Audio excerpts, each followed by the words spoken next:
Igbo phrases about food and eating. Igbo, English. Gịnị ka ị chọrọ iri? Gịnị ka ị chọrọ iri?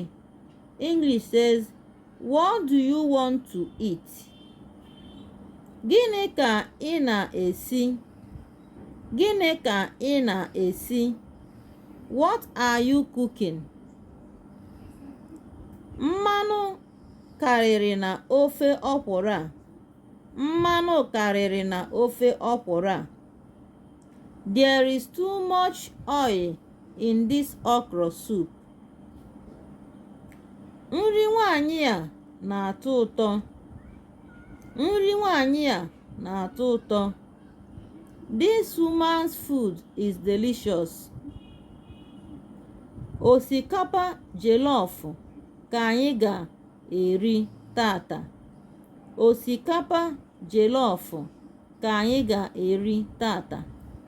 In English, it says, jollof rice is what we will eat today.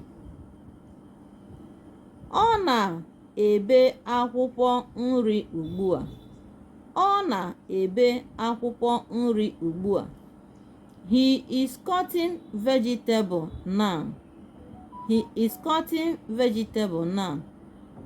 Please share this video to go viral. Bye.